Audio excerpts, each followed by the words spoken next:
zonna zenateeka muno ng'ate bampampe. Omwana gwe neezaalira olumbe. Pulezidenti Museveni nsaba buyambi mbakoze ntya bano abantuusa ku kino nti ebintu byange byonna bisaanyeewo olw'omwana gwe nazaala n'abaana be nasanga mu maka muno nga bakyali bato byonna babisaanyizaawo. Ndabye taata ndabye omwana gwe neezaalira bwantuusa ku kino kyonna. Ngenda kujjawa ssente ezigenda okuzzaawo ebintu byange byonna bye bayonoonye. Ngenda kuzijja wanzi. Omwana gwe nakeera enkya n'enzaala yantuusa ku kino kyonna. Yani Yeddiiru Adija naye yakola ebibye yabitunda byonna n'abimalawo naye kaakati antulugunya yeefuddemuko kawakawana ayagala kunzita era akuŋŋaanya abantu beesimanyi buli gwawulira nti ono wangu amukuŋŋaanya n'amuleeta wano bajje banzite. Namudduka nangoba awaka naye ebintu byange byonna abyonoonye byatwala ssente ng'ate ssente zange bampampe. Njagala Mukama y'abaamusasula abonyeza nnyo okuva ddi nze simufaako simunyaga naye laba byantuusa ku kino era baagala kuntema abaneewerera okunzijako akatwe bakasuula eri balyoke bafune emirembe olw'okwagala okunziba okubba abaana bange ekifo kino. Omusango guli mu kooti tetunnabakola ki omulamuzi tannagusala naye buli lwe balaba ennaku nga zigenda okutuuka ez'okugenda mu kooti ne bajja ne bankolako effujjo. Guno omulundi gwakuna. Munna bizinesi tumbula bizinesi yo ng'olanga naffe wano ku Wonders Just ku ssente ntono ddala olw'ofuna obukadde n'obukadde wa bakasitoma. Mulimu ki gw'okola bw'olanga naffe tojja kwejjusa nkiddamu tojja kwejjusa. Okumanya ebisingawo tukubire ku nooti 755 57 44 18. Wonders Just okuyamba guba mutima. okusooka ennyumba eri nnyiniyo ali bweri akimanyi naye nze kati n'essaawa eno ndi mulwadde olw'ebintu bino abaana bye bakola temedde na waggulu ery'ettooke si wano ma bafuuka baddi bakumbonyaabubi nze siryamu kamere sirina kye amatooke engeri gye bagatema bannange ate nga sirino lyokka naye amatooke bagatema bwe bati ne batwala ne bali sibafuddeeko ate ne baagala okunoonya obulamu. Omuti gw'ovakedo buli bene bamulya ovakedo bamulya buli kimu banjiganya buyiganya naye nga nabiri byonna nze nabisimba bye bali nze ne bwensangamu ettooke kulu siritema kuba manyi eyo si wange kansigaze akanga akatono naye nga nange neekolera. Amanya nze nasanga Aisa nga mmaze emyaka 46 ku kifo kino nga nze nkikuuma era nga nze nkirabirira naye abaana bba wange olwafa ne sezaala wange yakimpa n'afa. Sezaala wange baali bamuyita Musa Kintu ye yampa ekifo kino ng'akiwa baana bange bazzukulu be era n'akola n'ekiwandiika endagaano yiino gye ntambulirako. Kaakati abaana bano ne bajja bwe baalaba nti sezaala wange afudde n'omwami wange afudde ne batandika okuntulugunya nga bangoba mu kifo kino. Bwe bangoba balina abaami ababayambako Chairman ow'ekitundu Kabuye Sinaani ne bateekako RDC oweruweru omwami oyo erinnya ndyerabiddemu ne bateekako kansala ak'ekitundu kino bakayita Kaweesi ye Kaweesi n'ekibirango LC5 be babawa amaanyi bajje bamenye ekintu kyange era baagala kuntema abaneewerera okunzijako akatwe bakasuula eri balyoke bafune emirembe olw'okwagala okunziba okubba abaana bange ekifo kino. Omusango guli mu kooti tetunnabakola ki omulamuzi tannagusala naye buli lwe balaba ennaku nga zigenda okutuuka ez'okugenda mu kooti ne bajja ne bankolako effujjo. Guno omulundi gwakuna. Basooka ne batema emmere yange yonna ne bagisa ku ttaka ne batema emiti egy'ovakedo n'emimwanyi byonna baabitema. Sinali sirina kye sirina muno naye kati mbonaabona nsuzibwa busuzibwa n'abaana batu abato. Lwaki mbonaabona bwe ntyo? Kaakati ngenda nsulaasula ennyumba gye nali nsulamu mugiraba yiye etuuse n'okubeera mu nsiko nagidduka olw'okwagala okuttibwa. Kati ngenda nsulaasula mu makyaki ag'enjawulo bwe ntegeera nti awo baategeddewo nawo ne nvaawo ne ngenda ewalala banjigga buyizi ne mu kooti ngenda naye nga ngenda sigenda kubanga baneewerera banoonya kati nze naddawa nkole ntya. Taata Pulezidenti Museveni nkwegayirira abantu bano bandi bubi. Nafuna ofiisi okuva mu omuntu anyambako Fiona Balungi ng'ava mu ofiisi yo nafuna abantu abazze okunyambako era ne bantuusa ku kino naye abantu tebakomye ku ekyo bajja baninnyirira kati bangoba ne mu nnyumba yiino nsula busuzi mu makyaki bwentyo sirina bannange. Pulezidenti nkukubira omulanga taata nze naddawa ku myaka gye nnina gino emikulu bwegiti okugenda nga nsula busuzi bwentyo. Taata nsaba buyambi okuva mu ofiisi yo era osobole okunyamba. Nina emyaka 67 ku ssaawa eno kaakati ngende waani anaasobola okunyamba. Taata nyamba. Omuyambi wa RDC yabaddewo ye yaleese abantu bano okumenya ekikomera kyange asisitanti RDC kaakati ye mu kifo ekyokulaba oludda olulungi ayamba bali babbi. Kaakati oba RDC asobodde okuyamba era ye yabaleese ne batandika okumenya ekikomera kyange n'endagaano yiino gye bampa ekwata ku kifo kino. Sebo taata njagala buyambi okuva mu ofiisi ya RDC nga Pulezidenti Museveni taata nkwegayirira kino nkiddamu emirundi mingi. Taata otuyambe. RDC weeruweeru omwami bamuyita Kalungi yantuusizza ku kino era ye yamenye ekikomera kyange sirina mulala gwe nkaabirako. Kalungi sente zange zonna ezigenze ku kikomera kino ate nga bambi banyamba buyambi ab'amakyaki n'abantu mikwano gyange naye kati nze ngenda kuzijjawa. Taata nkuba omulanga gy'oli wowe nyamba taata nyamba taata nze sirina sente era sirina we ngenda kuzijja onyambe eri RDC oyo abeere nga ajja eri abantu be abamenye ekintu kino n'ebintu byange byonna bye nabadde nkozesa okuva ku seminti okuva ku buloka nabadde maze okuwaayo sente emitwalo 56 ezo zonna ow'emmotoka yazitutte simanyi we naamujja simanyi oba anaazinziriza. Taata nkuba mulanga gy'oli onyongera obuyambi obw'amaanyi.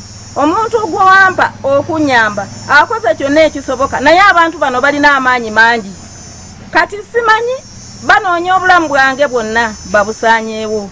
Maama onwanidde nkwebaza weebale nnyo weebalire ddala naye kaakati ompa magezi nsale magezi ki okulaba nga ntuula mu kifo kyange ntereere mirembe. Ntulugunya baagala okumalawo obulamu bwange singa saamuzaala kati nze gwayagala okutta namuyonsa ne mukuza nembeera olubuto emyezi 9 laba byantuusaako. Omwana gwe nakeera enkya n'enzaala n'ennyonsa yali nkya yenno n'abeera nga tampa byampa kubanga nze Mukama asobola okumpa naye naayagala okumalawo obulamu bwange nabwa butwale. Wowe nze ndabye bannange ndabye n'omwana oyo Bbiiru ndabye ne Bbiiru yeetuuma mbu simanyi Adija naye Mukama. Taata abamu kuva kusezaala wange bwe yali ampa ekifo kino yaliwo Yeswaibu Mwanje era mu kujja okumenya ekikomera kino yabaddeko ye yakulembedde ekikoosi ekyamenye naye ng'ate n'endagaano ali ku namba 5 omukono gwe yaguteekako n'amannya ge. Naye taata nze simanyi kye banjagaza oba baagala bulamu oba baagala ki n'abakozi bange ababadde bakola nga ne sente bamaze okuzibajjako ne seminti yenna baamututte babaweredde n'olwaleero obwedda babakubira amasimu nga babagamba nti mmwe mujja okusooka okubeera ekyokulabirako abalala bayigire ku mmwe nga babeewerera okubatta naye ng'ekibatuusa ku ekyo kiki ng'ate ekifo bakimanyi kyange kyampeebwa. Taata nkuba omulanga nga nkwegayirira RDC Kagezi oweeruweeru taata onyambe nga tewannaba kubaawo kikyukamu kubanga nze obulamu bwange bwonna buli mu matigga. Taata okole ekyokuyimiriza okubaawo obulamu bwange. Amatooke gonna bagabbye kuva 2022 nze siryamu mmere ate nga nze nkolawo n'abaana bange bonna baabagoba tuli eyo tusula mu makyaki tukooye. Nzize mu maaso go nkwegayirira nfukamidde ku magulu gange. Maama nsaba onyambe omwami oyo gundi ani bamuyita Katabaazi era agezezzaako nnyo okunsindikira amabaluwa nga mpita e Luweero, naye bakiriyenti bange ne bamuwandiikira ne bagamba omuntu gw'oyita ensonga ze ziri mu kkooti tennamuwa buyinza kujja gy'oli. Naye maama nze simanyi kyakkola kubanga ndaba kaakati yalabye ng'ebyokugenda gyali biganye e Luweero, kuba nze nalaba sisobola kugenda nga simaze kufuna kiwandiiko kya kkooti. Yazze mu kifo kyange era baamulabye. Bwe yatuuse n'awa oda yasanze n'abakozi bange bakola ebintu byonna baabiwambye ne babitwala, omu baamutemye n'okugulu ku ntumbwe. Maama simanyi kyakukola maama, nsaba buyambi okuva gy'oli ne pulezidenti taata naye omutugambira ebintu bino, kubanga nze kati we bituuse sirina we nsobola kuddukira. Ne ku ssaawa eno nga tuli wano ku gulawundi babadde bankubira essimu, anti mbadde nkugamba nti ndi ku gulawundi kati mbadde simanyi kyogamba.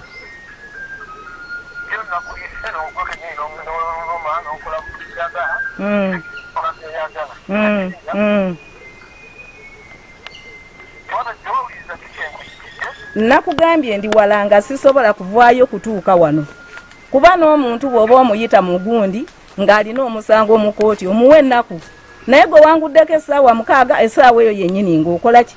Oneetaaga, wabadde tomanyi gye ndi.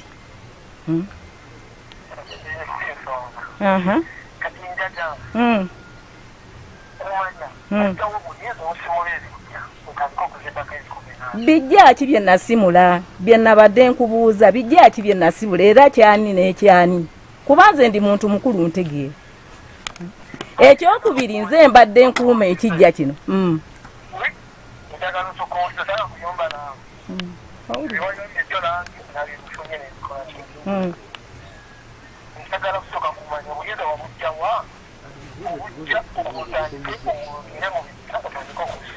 Kaakati gwe wajja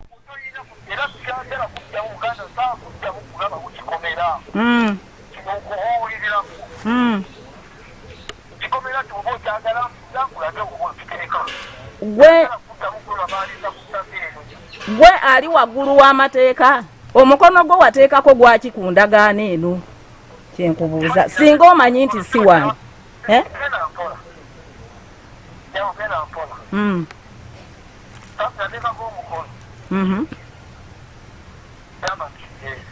Nkuzeemu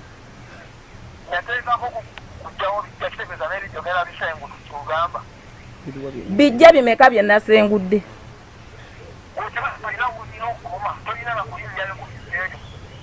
Nga lwaki sirina? Jangu wendi. Lwaki tewagenze ku poliisi n'ondoopa? Gwali waggulu w'amateeka. Wakoze ky'oyagala, kati nange ndeka nkole kyenjagala. Wendi jangu onsangewo. Jangu. Jangu onsangewo. Jangu toyogera bingi. Jangu onsangewo.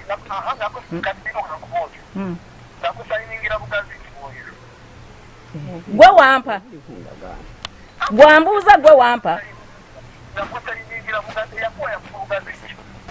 Nange kaagala kuddamu kundabanga nninya ku kijja kino kuba tekinkwata. Kyali omukakizibwe wange era abadde kuno ku kyalo ebbanga ddene, tubadde tumulaba ebbanga lyonna. Nze mbadde kuno emyaka mingi. Nze Luusi Namagambi, muwala wa Keeziya Namwanje.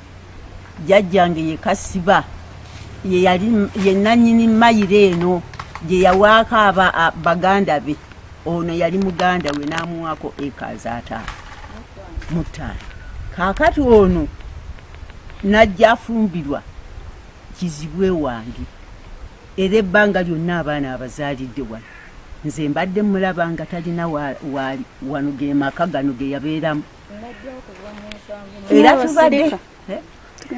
tubadde tujja wano nga eyo yonna mu Kisenyi ng'alimye eyo ng'omulenzi tannatunda ttaka. Naye bwe yatunda ettaka eky'omukisa kkojja yali ono awadde abaana b'ono, nga n'omulenzi obwono amuwadde puloti eyiye, naye y'omulenzi eyiye yagitunda. kakati wano era nga bwolaba bwe kigenda bwe kiti yali akiwadde abawala aboono amannya gaabwe ge gali ku ndagaano. Ekyo yakimuwa kubanga musajja atu yafa azibye amaaso ate yafa njala nga tewali amuwa mmere, naye ono yagendanga n'amuwa emmere n'amutwalira kakyayi nga azuukuka ku makya n'adda wali ku lubalaza, naye nga bonna abali awaka tewaliwo amusembereza kyakulya. Ono ye yavanga wano era ffe yabitunyumizanga n'agamba nze kizibu kojja mmwe namusanze talina enjala egenda kumutta. Kakati bwe yafulumya ekiwandiiko nga awa abaana boono sigamba nti abaana boono yabawa wano. Omulenzi ye n'atunda awawe puloti eyiye yagitunda. Kati bano abawala bambi boogera mpola, ono yabalwanirira era nabagamba ddako nze bannange eyo puloti si ya mukazi, nankani ekifo ekyo ky'abaana. Ate ono mukakizibwe wange kubanga kojjange ye yafuna ettaka lino okuva ku jjajjaffe Kasiba n'afuna acres 5 mutaano.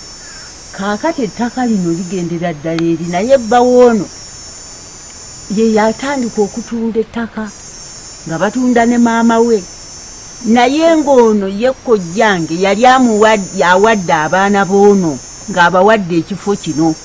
Era emyaka mingi ono gwe tulabawo ataasizza ebizibu byonna eby'omu maka muno. Ennyumba eri baali bagitwala, ono ye yagitaasa nga bbawo ono yeewoze ssente mu bbanka zimulemye okusasula, ne baagala batwalemu ennyumba. Ono kwe kubagamba waliwo puloti eri wali gye mba mutunda, mutwale puloti eyo mutwale musasule ssente zammwe. Kaakati ono emyaka gy'amaze wano, abaana bonna abazaalidde wano. Era oyo gw'olaba omuwala amutigomya ettaka eriri eryali wali ku kkubo wali yalitunda, wali we tuyise yalitunda. Oba yali ayagala ettaka, lwaki ate kaakati tiri eriri yalitunda alyoka anyumirwe eryaba ettaka tebaaliwo ono, ettaka baaliwa baana be, abaana be baaliwa, abaana yabagoba awaka n'atuuka okumalawo obulamu bweffe bwe tutya. N'ekifo ky'abaana be, ekifo si kyono mukyala, ekifo ky'abaana. Abaana basalawo, bakula ne basalawo nabo bakole ki, baviire baganda baabwe kubanga baabalaba nga tebabaagala. Yambi nampa omulimu nga nze maneja wa wano, omuzimbirako awantu wano, omukuumako nga muwala we ayagala mutta. Naye ekyasinze okunneewuunyisa okukola natandika okukola, omukadde ono nga woomulaba ku myaka gye nze si yanzaala era n'ettaka wano sinaawadde akajiiko, nze nsobodde omuyamba nga we yansaba. Naye deputy RDC gwe bayita Katabaazi neewuunya nnyo okubanga nnyina wentudde najja nampamba nantwala, ne mubuuza ontwala ngaani, era ogwo oli wa poliisi gwantwala, naŋŋamba mbu simanya RPC simanyanga yaŋŋamba nalinnya ki mbu yamulagidde. Ne mubuuza gwe atali wa poliisi onkwata ngaani, obwo tebibadde busa nenvaayo, ekyo ne kiggwa. Era omuntu y'omu Madamu Fiona, omuntu y'omu ye waliwo omukyala era omukadde ono naoba na mwana muto ku mukadde oli, era madamu oyo omwami oze mwewuunya okubanga alwanira obuntu bwe $4 million, yandibadde alwanira bintu biri mu biliyoni. Deputy RDC omulamba era omukadde yaggala ennyumba ye yagisiba, ebisumuluzo n'agenda nabyo. Omukadde simaina gy'asula. Era wali onsindika ani yaggala ennyumba eyo? Deputy RDC yasiba ennyumba, era ne mwa ne ku ssimu n'ayogera ne looya wa State House, n'ayogera n'abantu ab'enjawulo n'abaali bampadde kuba bakama be bonna bampa ekiwandiiko n'ekitwalayo wa RDC ne bakisayininga buli wamu wonna watuufu n'ekitwalayo. Naye ye we yajja neewuunya okubanga akayanira akatundutundu k'ennyumba, era omukadde oli simana gye yadduka. Ennyumba yagisiba, amannyo bagaggyemu, emmere bagibba, nengenda nempaaba ku poliisi. Poliisi waliwo osiside bamuyita Mr. Patrick, fayiro nga yitibwa mu kooti Mr. Patrick ng'agamba bano kambawe bondi naye nga fayiro eyitiddwa ejje leero lwali wa Sande ng'eyitiddwa ku Mande n'abagamba n'abawa bondi mbw ate badde ku Mande abantu abo ne babula bagenda okubula okubanoonya ne bamugamba abanoonyi nampaka nenteekamu amaanyi ne mbanoonya ne mbafuna ne mbatwala mu kooti ye bawadde beyiro era bazzeemu ekintu kyekimu batemya abantu bakozesezza amaanyi ag'enjawulo okumenya ekizimbe ky'omukadde wuuno abakozi ba mukadde baabo babatemyetemye ebiwundu muwambira bye esente bazitutte amasimu bagatutte era gwe sayidi gw'omugosayininga abantu abo bawe beyiro ku kintu kyekimu nga baguwa wabawa ne bajampinga tebajja mu kooti gye bali bakoze omulimu babaleese ate bawadde kooti bawadde bondi ey'okubiri gwolaba ekyo kijja tukusaba abantu abo batereeze era omukadde ono nkubuulira singa abaako ekimugwako n'afa olwa pulesa oba n'abaako ekimugwako kyonna oba kyonna omutema kuba bansuubiza nze okunzijjako omutwe ne bamusuubiza ono omuggjako omutwe ekimugwako kyonna n'abakozi bange n'olwaleero essimu bava gikuba ekimugwako kyonna madamu Fiona nja kukwata omulambo gw'omukadde ono nkwate nkuleetera awo nkugamba kyebivuddeko n'emirundi gye batadde abantu abo n'emirundi gye batadde ekyokubiri waliwo omwami bamuyita kibirango chairman LC5 wanupu nze kya nupu tekyandinumye oba wanupu oba wawa biki ayina emmotoka ya gavumenti bagimuwa kuba wa chairman LC5 agamba ayina omulimu gwe ogw'obuntu yeroya awolereza abamenyi b'amateeka abantu abo twali tubanoonya nga beetaagibwa naye nga abaddusiza abateeka mu mmotoka eya gavumenti n'abaddusa nawalirizibwa okgenda neŋŋamba omulamuzi eruweero ne mugamba eyo emmotoka ya gavumenti naye oyo omwami waaba looya akwate nga piki oba emmotoka ajje ku mirimu gye bwe giba nga si gya gavumenti alekerawo okutolosanga abamenyi b'amateeka mu mmotoka ya gavumenti. Madamu Fiona Deputy RDC Osisaidi w'obulenzi Mr. Patrick oyo Katabazi Deputy RDC ne Kaweesa wakukyalo n'oyo Chairman LC5 ne Kaweesa Kirumira weno kukyalo nze Kaweesa sibamanyi nnyo nzabo bemanyi kuba be bansumbu omutwe buli kade ne bakubuuza humwayu ebintu ebitategeerekeka teri tteeka ligana muntu wa bulijjo okukolagana na State House, kolagana na police, kolagana na CMI mu mbeera yonna eya security. Sebo Mr. Katabazi neyo fayiro gye wagenda n'oggulawo olw'okuba oyagala okutwala akayumba k'omukazi Madamu Fiona era kino nsaba okimanyi ebisumuluzo sinza abirina Mr. Katabazi Deputy ye yabitwala era wayogera naye ku ssimu ng'aleese n'abasirikale yabaddukako nze nawa n'abasirikale sente z'abatwala era Madamu Fiona Deputy RDC aliwo mu kitiibwa kya Pulezidenti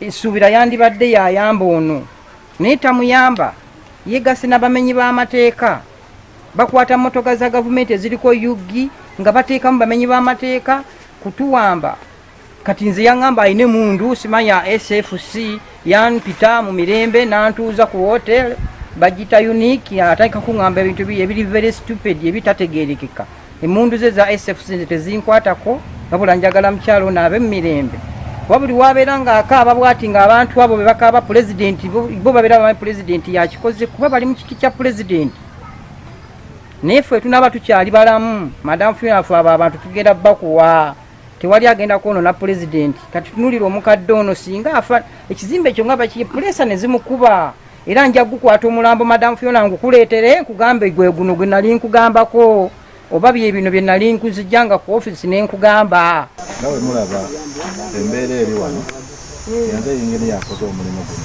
gutuusa wanenga gyo twabadde mutuli munda muno nga tukola musirika abalya kati ekigurupu kyafubutuse wano nekijja nekibuuka ekikomera wali nekigwawo nga kikuta embazzi ebiso balina ennyondo zinenere ezikuba amayinja ne batugoba netudduka netwambuka waggulu wali eri ne batukasukira ono bamukasukidde ekiso ndipootinga nefuna reference eno neteekayo omusango naye ekintu ekyewuunyisa nti nabadde sinaba nakutuuka waka ng'abantu bentutte babakoze eki babatadde okuddayo okwebuuza nti deputy RDC agambye bakole ki babate aye batutte maali y'omugagga nze kennyini banneeweredde mu maaso ga poliisi nga naakasimbula nga ndi awo ne bagamba gw'ogenda alaba ekigenda okutuukako batandise dde okunkubira amasimu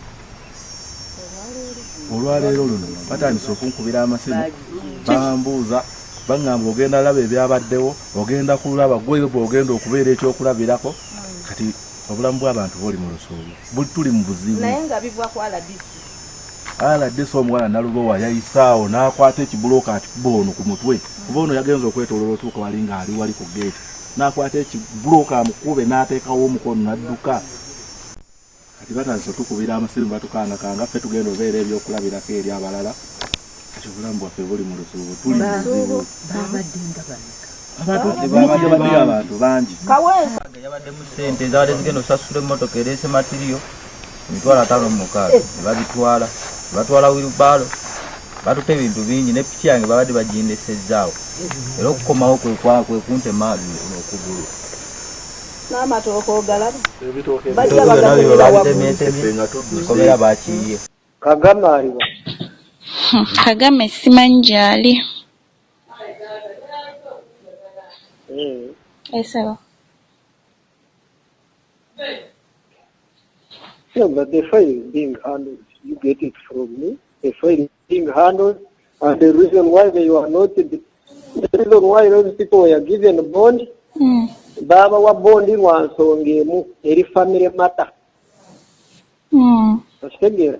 Esaba. Eri family emu kati fe family emu bwe mbanzali wanne narwo iso tebaduka kusiba saamu banarwo. Esaba. Tuyita family zombi ne tuyita party zombi ne tuzituza eziva mu family emu. Esaba. Ontegeera. Esaba. Bino ebyokusasamaza ne state house bikibica ebiringa n'abakagame. Kagame is a typical